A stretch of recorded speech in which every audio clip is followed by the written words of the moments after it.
यदि कोई सांसद है तो खड़े होके कहें कि रीवा के लिए मैंने इन बिंदुओं के लिए केंद्र सरकार से योजनाओं का चिट्ठी लिखी, पत्र लिखा या सदन बोला।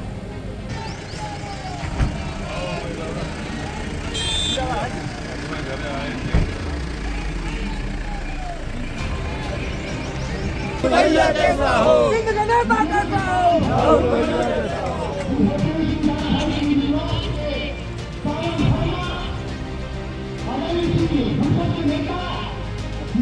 राहुल भैया जिंदाबाद जिंदाबाद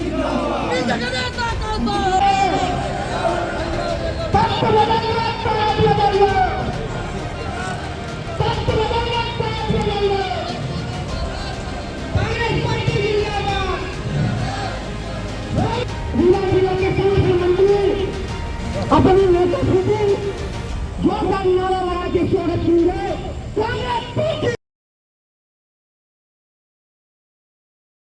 रीवा जिले के मनगवा विधानसभा क्षेत्र के ग्राम गुंदरी में वरिष्ठ कांग्रेस नेता पूर्व सरपंच भूपेंद्र सिंह द्वारा आयोजित कांग्रेस पार्टी की चुनावी सभा में पूर्व नेता प्रतिपक्ष विधायक चुरहट अजय सिंह राहुल मुख्य अतिथि के रूप में उपस्थित हुए और चुनावी सभा को संबोधित करते हुए कहे कि भारतीय जनता पार्टी 400 पार का नारा देकर ऐसा बहुमत प्राप्त करना चाहती है जिससे कि संविधान में संशोधन किया जा सके और इस देश से निर्वाचन प्रक्रिया को ही खत्म कर दिया जाए।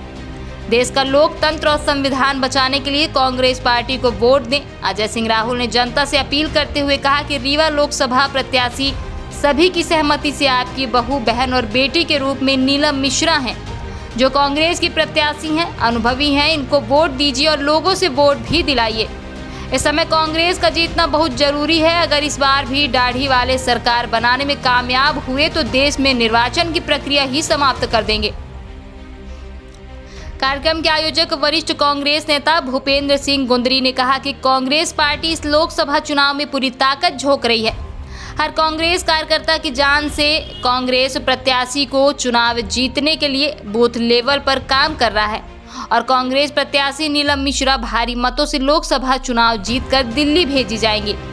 कांग्रेस में वरिष्ठ कांग्रेस नेता गोविंद दास तिवारी, सत्यनारायण तिवारी, जिला संगठन मंत्री रवि तिवारी, पूर्व विधायक सुखेंद्र सिंह बन्ना, कांग्रेस नेता कुमार कपिध्वज सिंह, कांग्रेस नेत्री बबीता साकेत, पूर्व विधायक शीला त्यागी, विंध्य संग्राम परिषद के अध्यक्ष मुनीन्द्र तिवारी, पूर्व सरपंच ऋषिकेश पांडे सहित भारी संख्या में जनपद सदस्य, सरपंच, कांग्रेस नेता, कार्यक्रम और कार्यकर्ता और आम जन मौजूद रहे।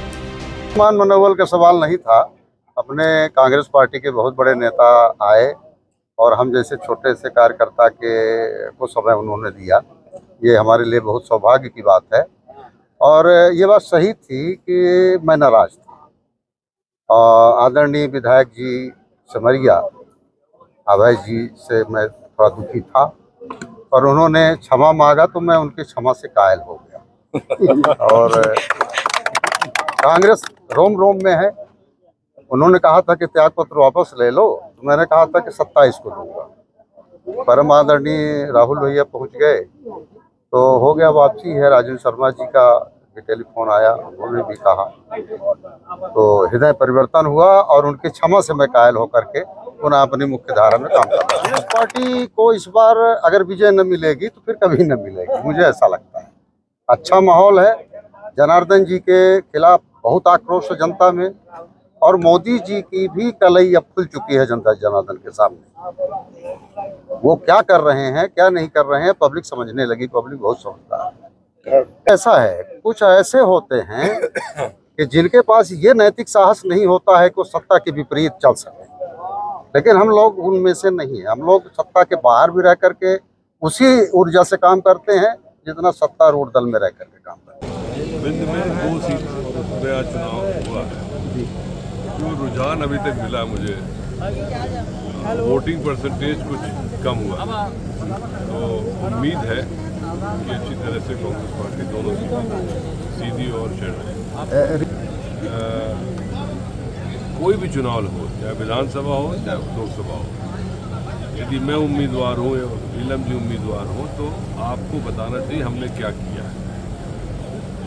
यदि कोई सांसद है तो खड़े होके कहें कि रीवा के लिए मैंने इन बिंदुओं के लिए केंद्र सरकार से योजनाओं का चिट्ठी लिखी, पत्र लिखा या सदन बोला। न वो दिखाई देते, न पत्र लिखा, न कोई योजना लाए, तो काहे के लिए तीसरी बार? और अपने नाम से वोट नहीं मांग रहे हैं, वो तो कह रहे हैं मोदी को प्रधानमंत्री बना।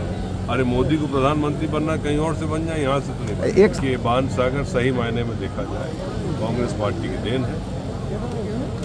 शिलान्यास नेहरू जी के टाइम हुआ, इंदिरा जी ने फंड दिए, गोविंद नारायण सिंह जी, हमारे पिताजी और तिवारी जी लोगों के सहयोग की वजह से बाण सागर हुआ। ये बात कुछ है कि कुछ अंचलों में बाद में नहर आई, उसका श्रेय लेने की कोशिश करते हैं, लेकिन मूल शुरुआत कब हुई बाण सागर की? हम उस तरह के जबरदस्ती की घोषणा नहीं करते। रीवा संसद में अब की इस संसदीय क्षेत्र से नीलम जी जाएंगी, ये बात क्या अलग खुले मन से कहता हूँ। और इसीलिए 40 पार्टी इंडिया गठबंधन में है, सभी लोग विचारधारा अलग अलग है, लेकिन एक भावना में सब जुड़े हुए हैं कि लोकतंत्र बचा रहे।